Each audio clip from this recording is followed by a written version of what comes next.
Shalom, jumpa lagi dengan saya di Kelompok Sukacita. Saya akan memberkati saudara lewat firman Tuhan. Namun sebelumnya mari kita bersatu di dalam doa. Bapa, kami bersyukur untuk berkat dan penyertaan-Mu yang terus Kau nyatakan dalam hidup kami. Berkati kami lewat firman Tuhan malam ini. Kami rindu Tuhan, Kau berbicara bagi kami. Amin. Bagian firman Tuhan Efesus pasal 2 ayat 3, demikian bunyi firman Tuhan.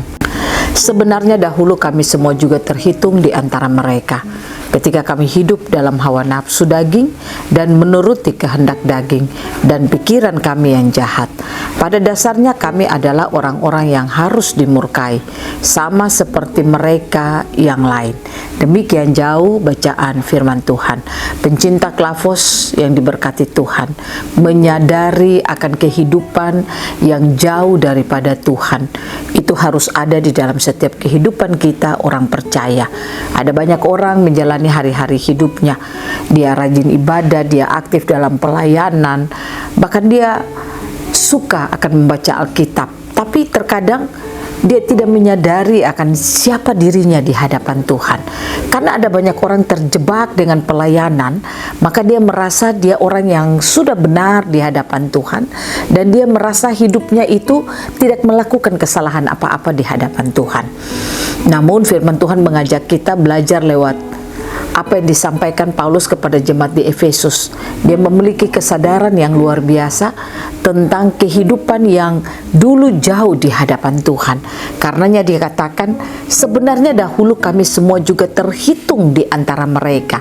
Berarti dia menyadari bahwa hidupnya itu ada perubahan.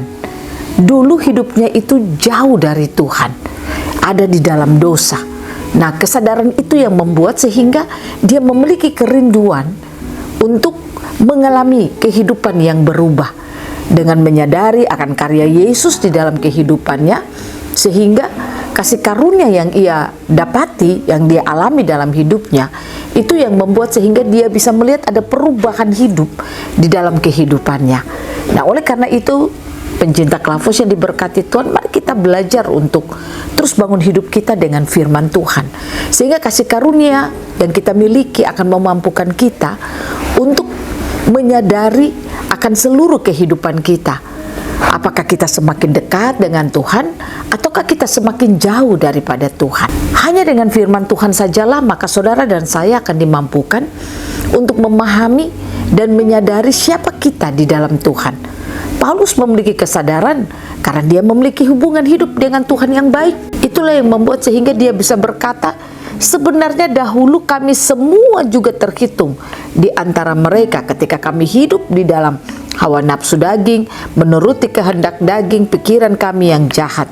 Pada dasarnya kami adalah orang-orang yang harus dimurkai, sama seperti mereka yang lain. Saya percaya kebenaran firman Tuhan, karya Yesus bagi kita, lewat peristiwa kematian Yesus di kayu salib, kebangkitan Yesus, atau dapat dikatakan mulai dari Yesus lahir, dia berkarya 33,5 tahun di bumi, dia mati di kayu salib, dia bangkit, dia naik ke surga.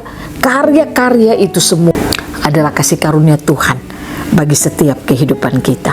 Pastikan itu tersingkap, sehingga memampukan kita untuk menyadari apakah hidup kita ini semakin dekat dengan Tuhan ataukah semakin jauh. Izinkan firman terus mengoreksi hidup saudara, mengerjakan hidup saudara, sehingga ketika hidupmu dikerjakan firman, engkau akan semakin hidup melihat Tuhan dan menyadari siapa engkau di dalam Tuhan. Tuhan Yesus menolong kita. Tuhan Yesus dengan kuasa Roh Kudus memampukan saudara dan saya untuk semakin hidup cinta akan Tuhan. Amin. Mari kita berdoa. Terima kasih Bapa. Ajari kami lewat firman-Mu untuk menyadari akan kehidupan kami, apakah sudah semakin dekat dengan Tuhan ataukah semakin jauh daripada Tuhan. Kami rindu firman-Mu di dalam kehidupan kami selalu nyata, menjadi kasih karunia bagi kami untuk melihat karya Yesus yang membuat kami semakin sadar akan kehidupan kami di dalam Tuhan. Roh Kudus tolong kami, mampukan kami semua untuk melakukan firman Tuhan. Amin. Shalom, Tuhan berkati kita semua.